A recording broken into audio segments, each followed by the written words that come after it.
नमस्कार दोस्तों, मैं हूं सौरभ और आपका स्वागत है मेरे YouTube channel round to science and tech में। आज हम एक ऐसे रोचक विषय के बारे में बात करने जा रहे हैं कि धरती के कितनी ऊंचाई तक जीवित रहने लायक हवा है। आइए इस वीडियो के माध्यम से हम इसे विस्तार से जानते हैं। आज हम बात करेंगे कि अंतरिक्ष में कितनी ऊंचाई तक सांस लेने लायक हवा है। हम सभी जानते हैं कि हवा पृथ्वी के वातावरण का एक हिस्सा है। यह पृथ्वी के चारों ओर एक आवरण के रूप से फैली हुई है।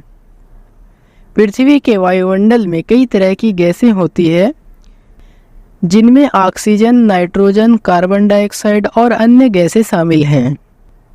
आप सभी को पता है कि हम हवा के बिना जीवित नहीं रह सकते। हम सांस लेते हैं ताकि हमारे फेफड़ों में ऑक्सीजन जाए। ऑक्सीजन हमारे शरीर के लिए आवश्यक है। यह हमारे शरीर में भोजन को ऊर्जा में बदलने में मदद करता है। पृथ्वी के वायुमंडल की ऊपरी सीमा को समताप मंडल कहा जाता है। समताप मंडल में हवा बहुत पतली होती है। यहाँ ऑक्सीजन की मात्रा इतनी कम होती है कि हम सांस नहीं ले सकते। तो दोस्तों, जैसा कि हमारा विषय था अंतरिक्ष में कितनी ऊंचाई तक सांस लेने लायक हवा है, तो अंतरिक्ष में लगभग 100 किलोमीटर तक की ऊंचाई में सांस लेने लायक हवा है। 100 किलोमीटर की ऊंचाई तक हवा में ऑक्सीजन की मात्रा इतनी होती है कि हम सांस ले सकते हैं। हालांकि 100 किलोमीटर से ऊपर हवा बहुत पतली हो जाती है। यहाँ ऑक्सीजन की मात्रा इतनी कम होती है कि हम सांस नहीं ले सकते। इसलिए यदि हम अंतरिक्ष में जाना चाहते हैं तो हमें 100 किलोमीटर से नीचे रहना होगा। चलिए अब हम इस विषय को और गहराई से समझते हैं। पृथ्वी के वायुमंडल को कई परतों में विभाजित किया जा सकता है। इन परतों को ट्रोपोस्फियर, स्ट्रेटोस्फियर, मेसोस्फियर, थर्मोस्फियर और एक्सोस्फियर कहा जाता है। ट्रोपोस्फियर पृथ्वी के वायुमंडल की सबसे निचली परत है। यह हवा सबसे घनी होती है।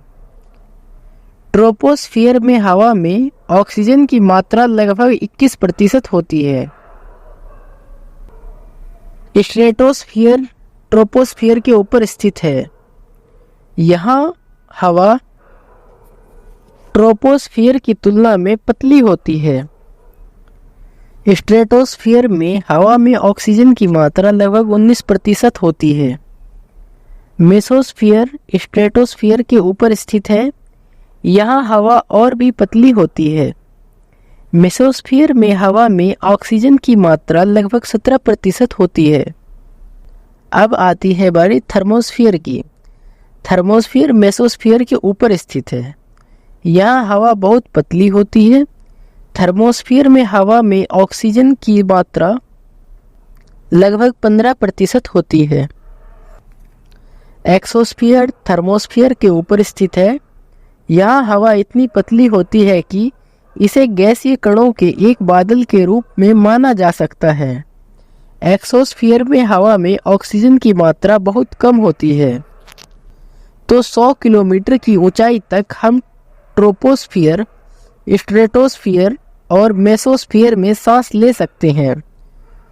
100 किलोमीटर से ऊपर हम थर्मोस्फियर और एक्सोस्फियर में सांस नहीं ले सकते। आशा है कि इस वीडियो से आपको अंतरिक्ष में सांस लेने लायक हवा की ऊंचाई समझ में आ गई होगी, जो कि 100 किलोमीटर की है। तो दोस्तों, आपको यह वीडियो पसंद आई हो तो हमारे चैनल को लाइक एंड सब्सक्राइब करें और ऐसी वीडियोस को देखने के लिए बेल आइकन जरूर दबाएं। धन्यवाद। जय हिंद, जय भारत।